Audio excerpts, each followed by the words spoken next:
But he didn't. So it's a little tricky. There's nothing tricky about it. Okay. All right, I have that we need to go back and finish up. We have to get back into and finish up, The lecture? finish up on inductive and capacitive reactance. Right. Okay. You want to do the test next week? Not next week. I mean, it'll be spring break, but. Spring break next week. Yeah. Okay, now remember, you got some writtens due the week after, the end of the week after.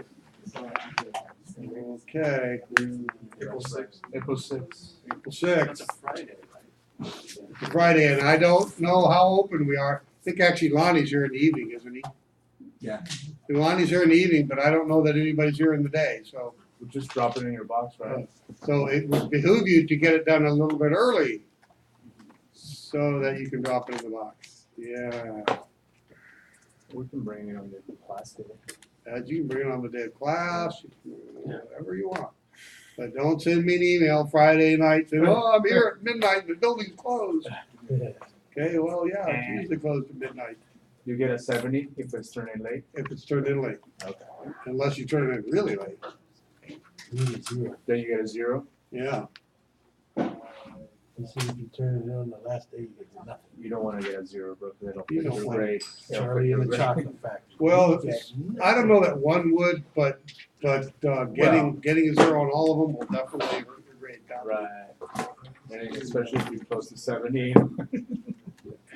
They're not too difficult as far as written, so you shouldn't be missing them. It's, Yeah, they're not that hard. I remember doing long papers. be grateful you're not in organic chemistry. Ugh. Are those long written? Actually, that wasn't Long that bad. writtens. I enjoyed that. I enjoyed it, but it was a lot of memorization. You took that? Yeah, I Yeah. enjoyed it. Yeah. It's not bad. Is The, it- one, is the it other one one- that'll hurt your brain is the first year of When you, calculus. do you have an That one I equation, would the like. equations with the atomic values, right? And you have to like play with the equations or which? It's been a while, but yeah. You gotta take, it's a lot of memorization. Yeah. Got a lot of parts and pieces to memorize. Okay, so, remember we talked about reactants.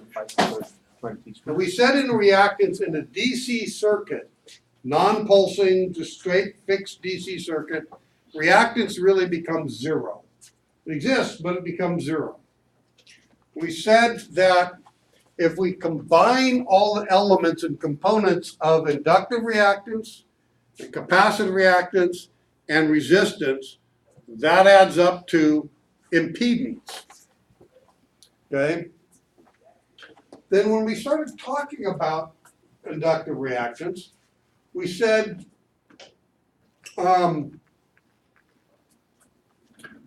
that as frequency increases, or let's start out with frequency at 0, so that we're in a pure DC circuit.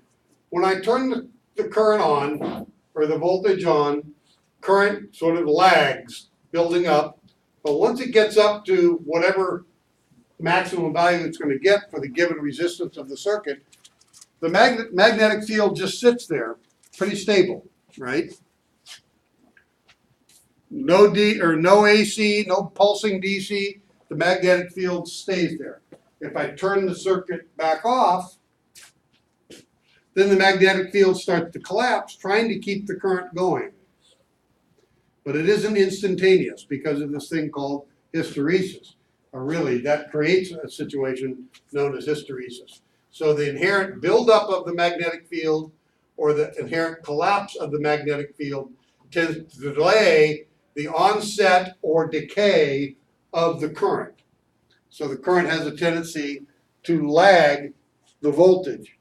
And the quicker I turn the current on and off in pulse DC or outright reverse the current in AC, the more this lag is going to happen.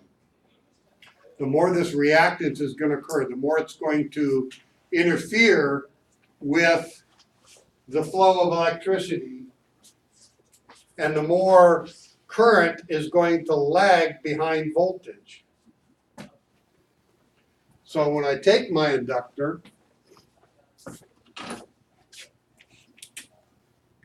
When I take my inductor, have it go out like that, and I am the human voltage source, and I start going like this back and forth.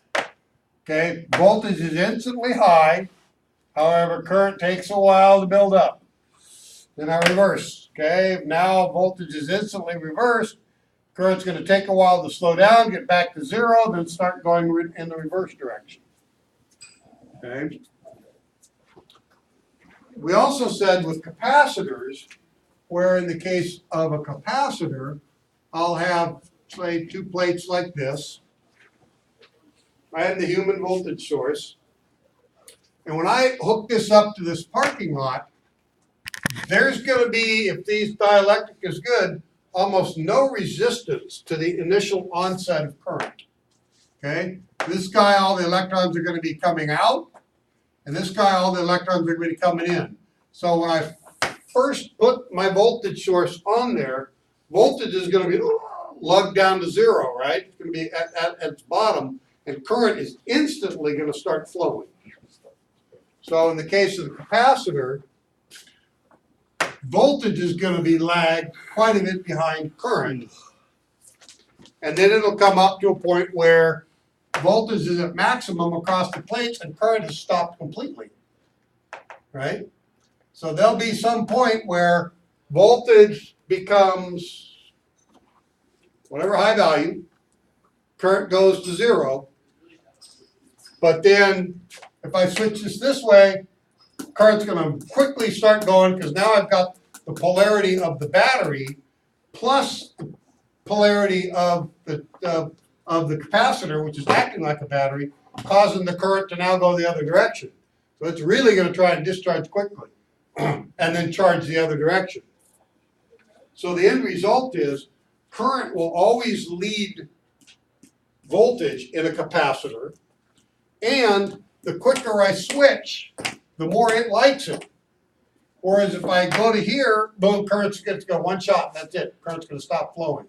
So here, the more I switch, the easier it is for electricity in the form of current to travel through that circuit. Okay? So capacitors, they really like frequency, and their impact or the reactance goes down with an increase in frequency. Inductors, the reactance goes up with an increase in frequency. So that shows an inverse relationship, right? With respect to frequency. So the other thing it tells us is the amount of reactance, the formula for that has to include an ingredient of frequency, doesn't it? Right? If frequency is changing, is going to change the behavior of either one of these circuits, then frequency has to be part of the formula for calculating the amount of total reactance. Now, we're also, in the case of the capacitor, going to need to know how much capacitance it has. How many electrons can it hold at a given state of charge? So we will give, that'll be calculated in farads, okay? A farad being 1 coulomb of electrons. And then the same thing is going to be true for the inductor, the amount of magnetism it makes, which will equate to the number of coils, etc. But the amount of inductance that it has. So we're going to have to include frequency and inductance, and we're going to have to include frequency and capacitance, and then we're also going to have to include a function of the sign behavior of AC, which would be what's called a radian. I'm not going to dive into trigonometry, but 2 pi equals a radian value, and that sort of gives us, it's not fair to say an averaging, but it's the part that in the formula that includes the sine wave behavior. Okay, now I can include all the rest of it, but you end up with a whole bunch of stuff on either side of the denominator and numerator, and they all cancel out. So what you're left with is 2 pi. So that means we can come up with a formula for calculating, if we know inductance and frequency, we can come up with the formula for calculating reactance, which will then be in units of ohms. And here we can come up with a formula for capacitive reactance that will also be in ohms, only we said the behavior with respect to frequency will be inverse. So this formula, we're going to say whatever it is underneath 1, and this formula we're going to say whatever it is above 1, although we often don't draw the 1 there, right? So that'll accommodate for the inverse behavior with respect to frequency. Okay, so we'll start with inductive reactance, and we'll come up with a new symbol. We will say reactance sub L for inductors, and it's actually should be lowercase, is calculated by the formula 2 pi frequency and then inductance in the form of uppercase L. Okay? We could use uppercase here just so you don't get confused. All right? So that should give us a value of reactance which we could then plug into Ohm's law. And we can use it the exact same way we use Ohm's law with respect to resistors. So with respect to reactances, we can say X sub L total in the case of X sub L1 plus X sub L2 plus X sub L or 3, or really let's just say N. So with respect to series circuits, we can use Ohm's law just like we did for series circuits. The sum of the total inductances equals total inductive reactance. We can also say that in a parallel circuit,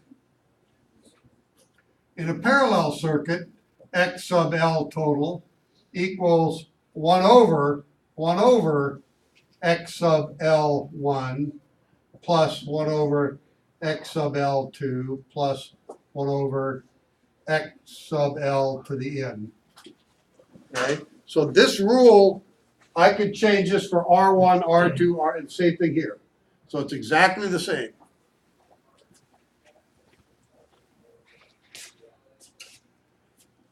And we're going to come back to this part. We can say that the inductor will cause the current to lag behind the induced voltage, or the incited voltage, because of the induced voltage creates a counter motive force. So we're going to come back to that because somehow or another we have to figure out how to connect inductive reactance, capacitive reactance, and resistance. So we're going to have to look at a diagram of what's happening with each of those once we've established these rules here. Okay? So for capacitive reactance, which should be the next slide.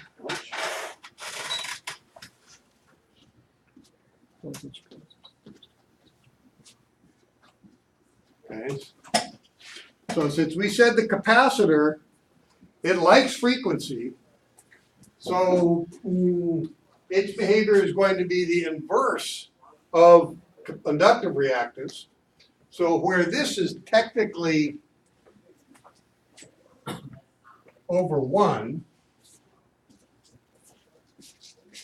isn't the inverse of A, doesn't the inverse of that equal, or this equals, well, the inverse of that would be 1 over A. Okay? Isn't that the inverse? Well, I forget what the symbol is for the inverse to something that goes in there, right? The inverse symbol for A over 1 is 1 over A. So the same thing is going to be true for capacitive reactance. So for capacitive reactance, X sub C total, or X, let's just say X sub C, equals 1 over 2 pi times frequency times capacitance in farads, uppercase, with a farad being defined as 1 coulomb of electrons.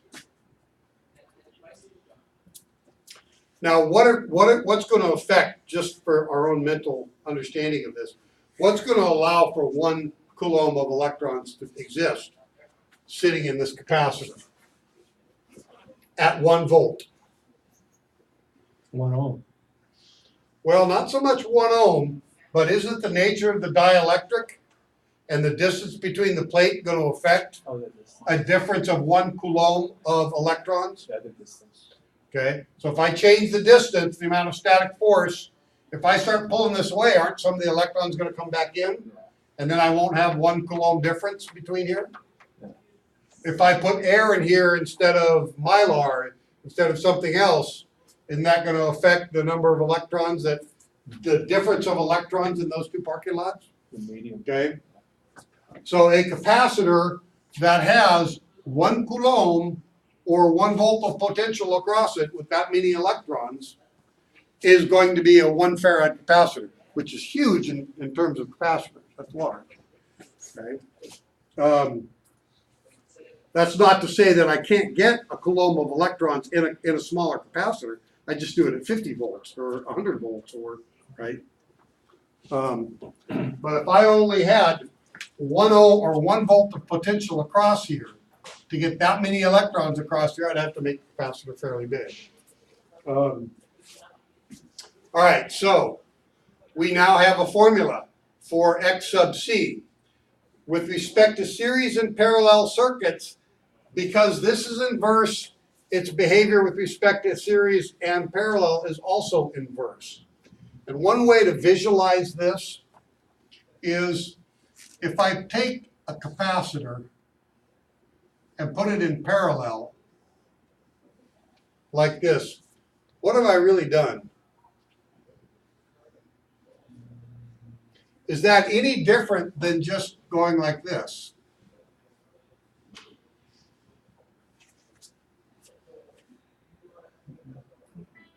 Electrically, it's the same. So all I've done is made the parking lot bigger. So when I go parallel, it's going to get bigger, right? The amount of capacitance, okay? It's going to be like adding them together. When I go in series, let's put another capacitor right here. Didn't I just increase the dielectric? Okay, and we said as the dielectric separates, you get fewer and fewer electrons. So I've increased the amount of so that as I go more and more in series, I'm going to get less and less. The total is going to get smaller. So I have to use the 1 over formula for that. So our rules are going to reverse. So for series circuits, I'm going to use 1 over X sub C1 plus 1 over X sub C2 plus 1 over X sub C to the n. And for parallel, I'm going to use the sum formula. X sub C1 plus X sub C2 plus X sub C to the n. So you got to memorize that one, guys. You got to memorize that when it comes to capacitive components in parallel, you've got to use this formula, and when they're in series, you've got to use this formula. Now, we're going to get into how they combine here briefly. I'm not going to throw any capacitive inductive circuits at you, but what you would have to do is you would have to look at the component of the circuit that had, let's say I had some parallel inductors. I would have to use inductive reactance for each one of those, parallel them into one inductor, okay? Then if I had another capacitor somewhere in series, I would then do the math to plug that in to get to the impedance of that. Then if I had a resistor or other capacitors or inductors, so I would have to keep doing this back and forth. It'd get pretty hairy pretty fast.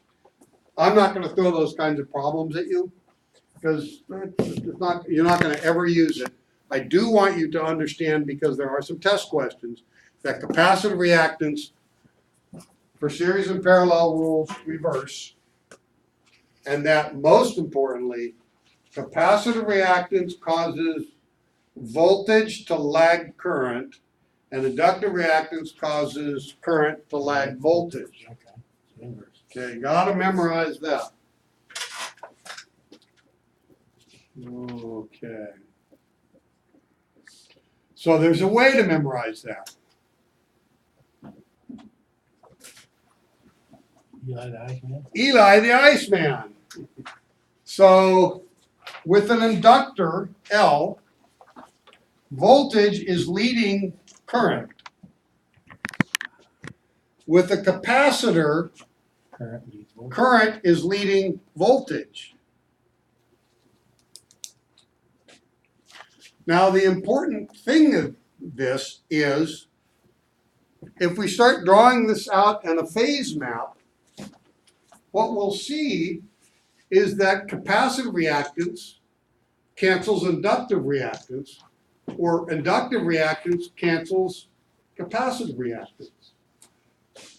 So let's do that. Okay.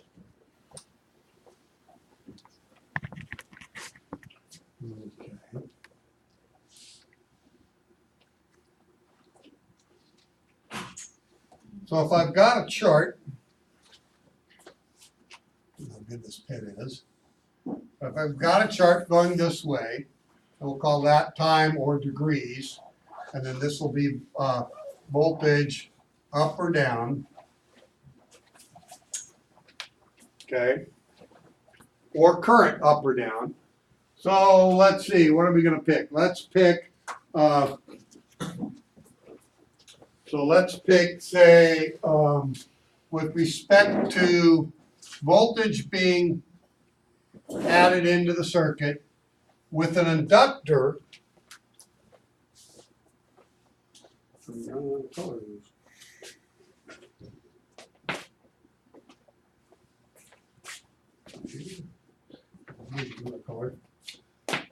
so with an inductor, we said the voltage is going to lead the current.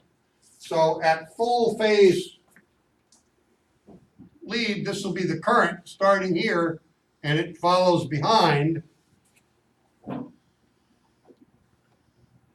voltage going on up. And the current shifted that direction, right? So my initial inciting voltage, back and forth, the current lagged behind it. It shifted into a lag. With a capacitor, I don't know if I have a color that will work, but I'll try.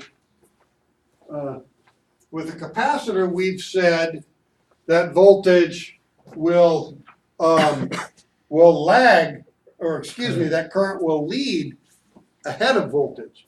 So current's actually going to lead ahead of voltage. So we're going to say it goes like this. Whoops, I do film like that. All right?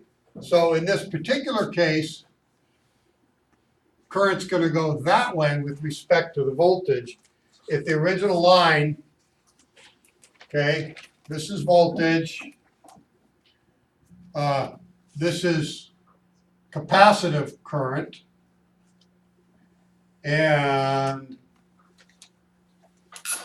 this is inductive current. So the two are going to shift. Okay. Now, I don't know how much they're going to shift. What I can tell you is, depending on the amount of capacitance and the amount of inductance, if I started playing with frequency and those two were fixed, there would be some frequency where the two would cancel each other, or the circuit would be what's called resonant.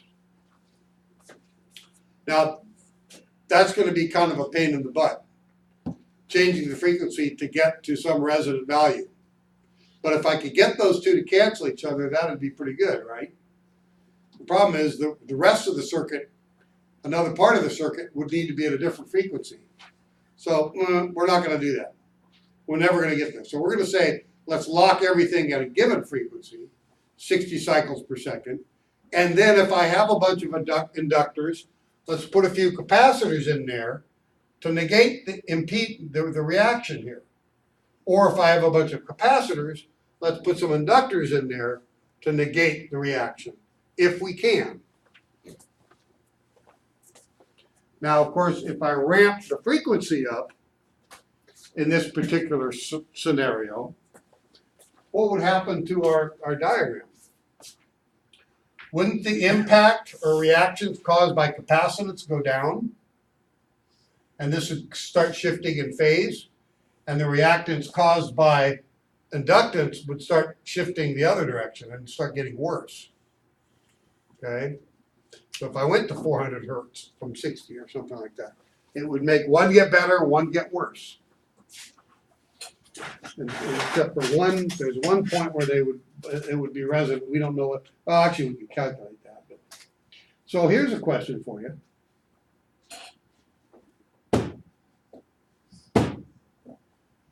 If I change the resistance of that circuit, what's it going to do to the diagram? More current flows. Right, but I got to change my diagram somehow. If I add, if I reduce the resistance and more current flows, okay, what would happen to the circuit? What would happen to the diagram here with respect to current? Which way would it go? Smoothly right. It'd go to the right, just to the right, no matter what. Oh. Boom, that way. Okay, that way. Wait a minute, didn't we say this is zero current? More this way or more that way?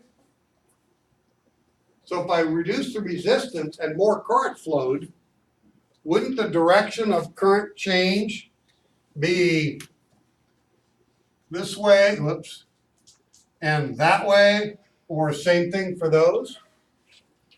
Or if I increase the voltage, wouldn't the line go higher? Or if I decrease the voltage, the line would go lower? So in this case, changing the resistance, which is going to either affect voltage or current, or really it's going to affect both, is going to cause a directional change this way. Okay, and we could say this way, but if we flipped everything up representationally, it's going to be at a 90-degree axis to those two, right? So the question then becomes,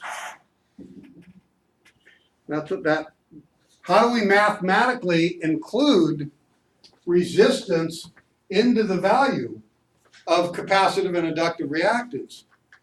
Mathematically, it's really easy to get capacitive and inductive reactance together. You subtract one from the other, right? And it would make sense to subtract the smaller from the larger. So if I had 10 units of capacitive reactance and 5 ohms of inductive reactance, I would say go 5. 1, 2, 3, 4, 5. 1, 2, 3, 4, 5, 6, 7, 8, 9, 10. And I'd be over here at 5 ohms, right? Of total reactance. Because the amplitude goes that way for inductive reactance and that way for capacitive reactance. Okay?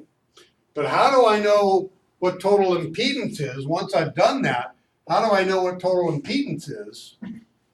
By some value up here.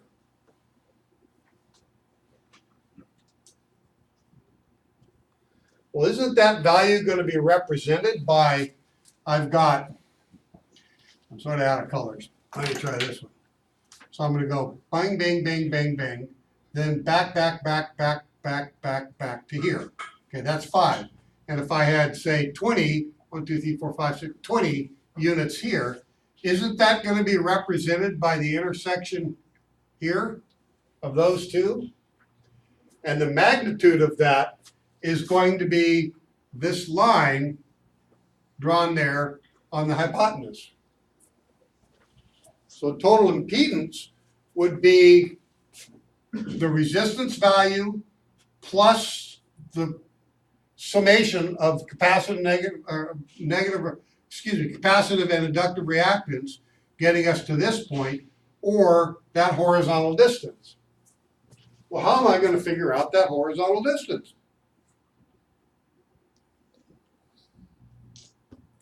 What was that guy's name? Don't we have, going up to here, don't we have a right triangle?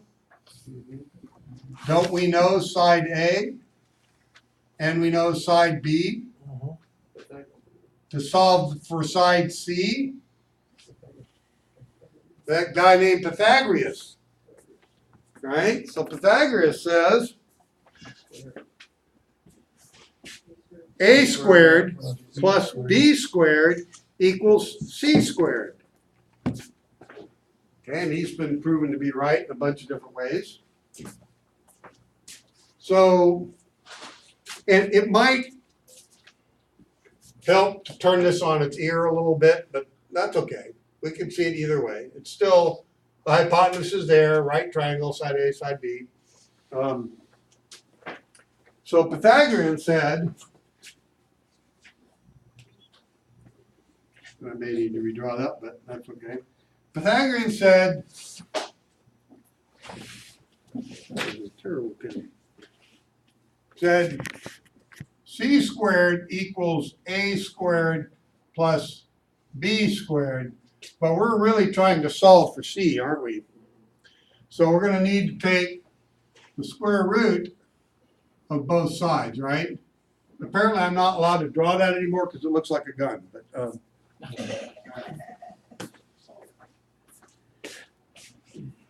it's a vinculum with the square root symbol. Not a gun, it's a vinculum. All right, so by doing that, the square root of something squared, those parts cancel. Right? This part cancels, so I'm now left with C equals square root of A plus B. Okay? So let's look at what those values are if I jump into the math side of this. Instead of C, we're going to create a new symbol. Z for impedance equals the square root of R squared plus, what did we say B was? Well, we could say this is now R, and we could say this is B, but isn't B really X sub L minus X sub C total? So we can put that there in parentheses. We could say X sub L total minus X sub C total squared. Now you might say, but Professor North, that could end up being a negative number. I would say that's true, but once you multiply a negative number times itself, it becomes a positive number. Having said that, it might be a little bit easier for you to swap those two. You can swap them and it'll end up being the same. Okay, so that you don't go negative. So if this was bigger than that, I would subtract that from there. But either way, in this case, it's one of those rare cases in math where the absolute value of it is the only thing that really matters. Okay? So that should get you total impedance. Okay.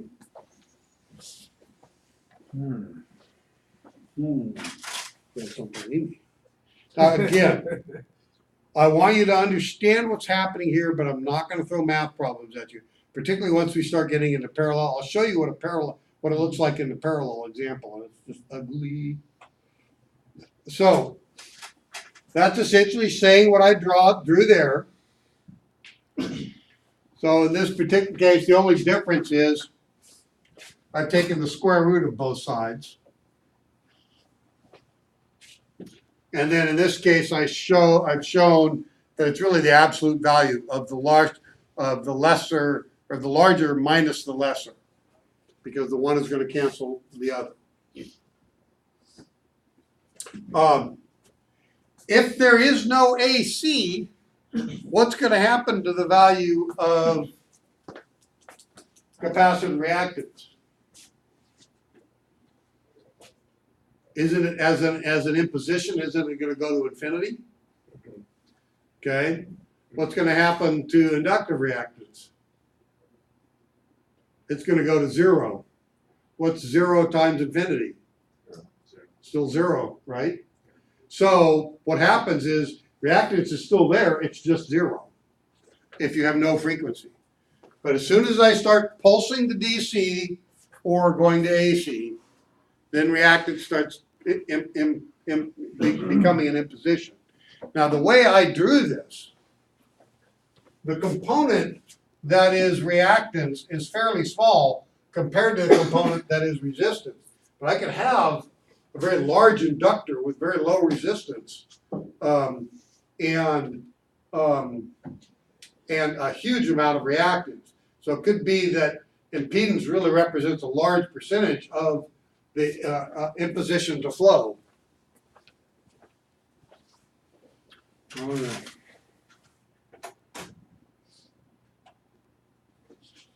So I've already kind of covered this. It's a little difficult to kind of combine them, and which is why it used to be long ago we actually threw out some problems with inductors and capacitors, etc. And you guys, it just hurt. And my feeling on it is you're never ever going to be doing that kind of math. I don't even think you're going to be using Ohm's law that often. I do use it quite often to get a rough idea of what I'm supposed to have. But, or if I'm in a situation where there's no way to measure current because it's a large circuit, so I then have to back calculate what it is by looking at the voltage drop. You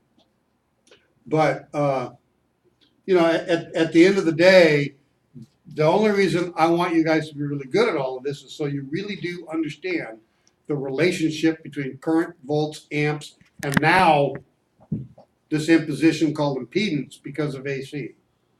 Okay, you need to really understand what's happening there. All right, so I've mentioned what resonance is. If I'm a circuit designer and I built this building,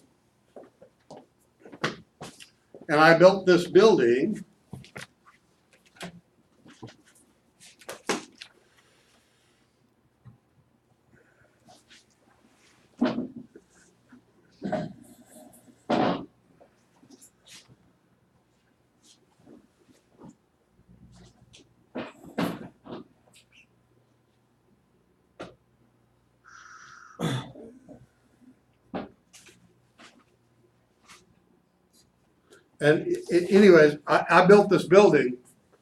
What would I have more of in here, capacitors or inductors?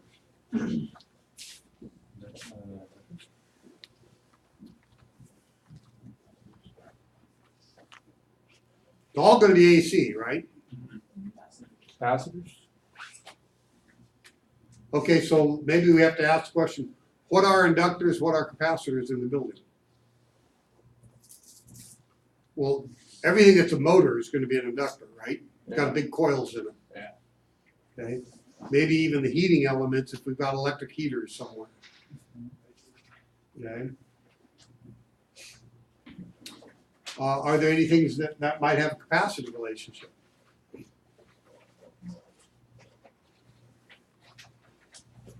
Sure, so taking stuff from the AC or AC power lines, maybe?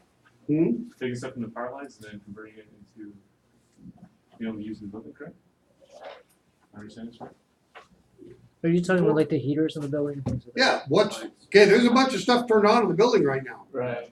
Some of them are going to be inductors, like the lathe and the mill, the air compressor, the I can't not skill saw, bandsaw, okay, motor for the little generator test stand here. Wouldn't you need capacitors to smooth out any spikes?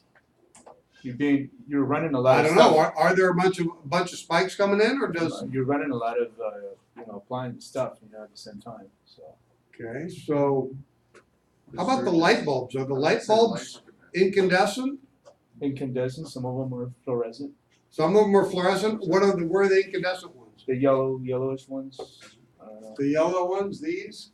Those are fluorescent. Oh, those look like fluorescent. No, okay. The ones out here, let's see. No. Those are all Fluorescent. fluorescent. So is a fluorescent an inductor or a capacitor? Or neither? They have capacitors in They also have inductors in them, but they themselves are significant capacitors. If 700 volts here and the opposite of 700 volts sitting here flipping back and forth, now the dielectric between them is a bunch of fluorescent gas, So what's the answer? Okay. Capacitors? so they're capacitors. Oh, okay, Okay. well, that's what Now, I the thought. capacitors that leak quite a bit, Yeah, okay? And it's that leaking that creates the light, Right. right? But they do leak. They allow a fair amount of ions to travel back and forth across them. That's what's creating, so they're big capacitors. So looking in the room right now, man, I got a lot of fluorescent lights. But we've done our best to make them pretty efficient, so the actual amount of current maybe isn't that much. But if I start turning on inductors and capacitors, I'm gonna start phase shifting either way. Yeah. I'm not gonna change the frequency. It might behoove me to design a panel. Oh, by the way, there's also one other inductor. What's the voltage coming into the building? 220. 480, isn't it? Actually, no, it's 277 coming in, oh, 277. okay? Okay. So where it needs to be 480 for those 480 devices, we need to transformer it up. Transformer. And for those where it needs to be 220 or 110, we need to transformer it down.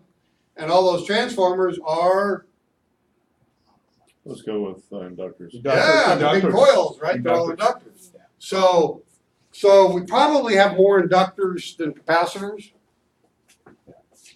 So it might behoove us, if we want to reduce impedance, it might behoove us to have some banks of capacitors that we can sort of kick online. Oftentimes you will see, like on the telephone pole, the big power line, not telephone, but the big power line, Those big there's a things. big canister, right? Yeah, canister. We call that a transformer, right? Yeah, actually, it's got a bunch of capacitors in it too. Okay, because we know what the expected load is gonna be on those. So we will they actually balance them with both, it is a transformer with the bank of capacitors in there to help negate the impact at least being caused by that transformer, Right. okay? This big panel over here, as well as each one of these big transformers, also have banks of capacitors in there to help cancel that. If I go look on this panel and I go out, there's a little button and I start pushing it, it'll tell me how far out I'm at. Not only will it tell me how far I'm at, but remember we said AC is always generated on 3 different coils, Right. 3 different phases. 3 phase. So it will tell me, given that we're loading each phase differently, aren't we? Mm-hmm. Okay, I got phase C, I got a bunch of light bulbs here. In that room, I got phase A with a bunch of light bulbs. The other room, I got phase B with a bunch of light bulbs. I have no idea how it's all spread out in there. So each one's gonna be getting loaded slightly differently. So they all might be operating at a slight different phase shift. So then at some point, I might be able to come up with some value for how far out this is. Okay, how far off it is. I can't negate the resistance, can I? The wires are gonna get warm. The lights are gonna emit light. The saw is gonna create kinetic energy. The lathe is gonna create kinetic. So I can't make that go away. So you fluctuate the voltage. Right, that's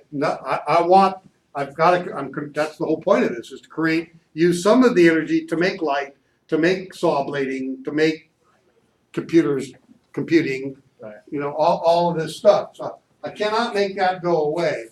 But if I can get these two to be resident, then I can say I have caused the amount of power that I think I'm getting from the power company to be the amount of power I'm actually using. Okay? But as soon as these start shifting out from each other, the amount of power that I'm think that I'm getting from the power company is gonna be higher than what I'm actually using. And the power company is gonna charge me from what they think they're giving me, not what I'm using. Okay, so this is where it's a little hard to memorize. The power company is always going to charge me based upon the volts and the amps times each other. Because isn't that the value for power? So they're going to say, here's the amount of amps I'm sending them, here's the voltage I'm sending it to them at, do the math, that's going to get me apparent power. New term, apparent power. Volts times amps coming out of the wall. Or coming out of the big green panel or the big gray panel over there. Okay? If I have no AC or I'm resonant, then the true or real power being consumed by all the loads and heating the wires, etc., will be the same as apparent power. But as soon as these start getting out of phase with each other, then true power or real power, both of those terms are used, is going to be less than apparent power. You've got to be able to remember that. And the ratio of true power, what's sawing, lighting, heating, and apparent power, what the nuclear generator is producing, that ratio is going to be called power factor. So in a pure DC circuit, power factor is 1, or if you put it on a percent scale, it's 100%. Right now, I'll bet you if I ran out there and hit the button, power factor would probably be 0.92 or 92%. 0.91, somewhere in there. Okay, they don't have it perfect.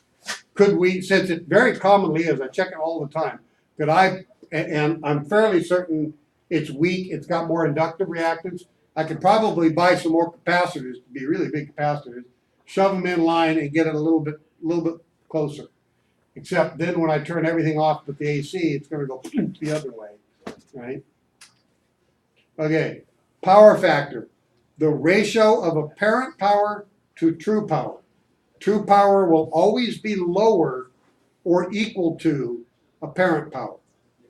Apparent power is calculated by taking volts times amps coming from the nuclear generator. True power is the equivalent to DC, what I'd be using, sawing, cutting, lighting, milling, doing whatever I'm doing. Okay, a lot of FA test questions around those. So that's why I'm not going to beat you with the math. I just want you to understand why they're different. And why, particularly at 400 cycles per second, you might actually see some banks of capacitors on a big airplane. Okay, put in there just to reduce this stuff. Now they've got so much extra power coming off of those engines, they oftentimes don't bother with it. They just say, we don't care. Yeah, there's a little bit of a loss, so what? Meh, right? You know? Okay. So apparent power. Measure the voltage, measure the current coming out of the nuke, multiply it, that gets you apparent power. It contains the resistance power or load power as well as the power lost to inductive capacitive reactance. So in truth, we could say that power factor is going to be a ratio of RT and ZT, right? That ratio would still follow through, although it's a little bit more accurate to calculate it all the way out. And in our example problem, we'll come back from break and do an example problem. We'll see, in fact, what that is.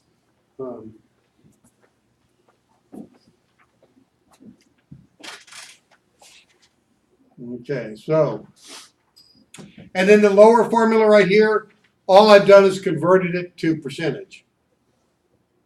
Anytime you put something over 100, you know, mathematically convert it, move the decimal point, that converts it to percentage. I'm fine either way. You might see the FA throw that out at you. 98% power factor means blah, blah, blah. Okay, mathematically, that's just going to be, if I take true power, which is always smaller than apparent power, divide it by apparent power, I'll come up with some value smaller than 1. Or instead of it being 98%, it'll be 0.98, right? Okay.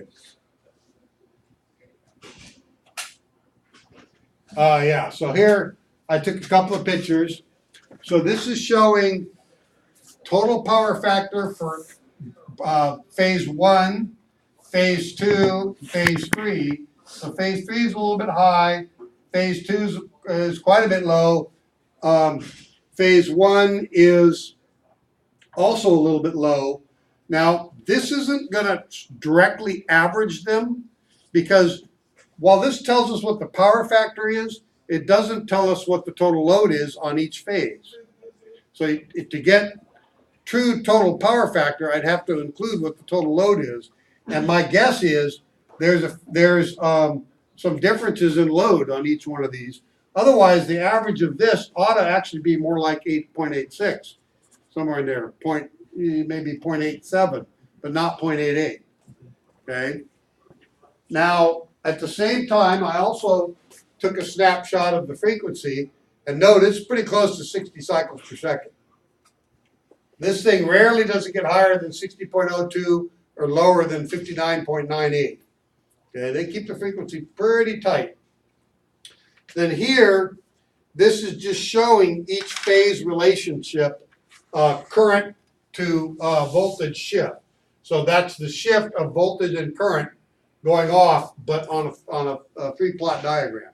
So this is showing it shifting one way or the other and shifting in amplitude because of reactance. Now, we don't really know whether it's capacitive or inductive, but my guess is the dominant force in the building, as it is in most buildings, is going to be inductive reactance. Okay.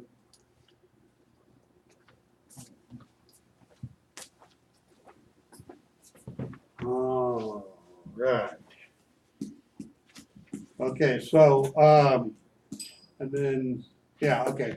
So we'll come back here. We'll break just a hair early.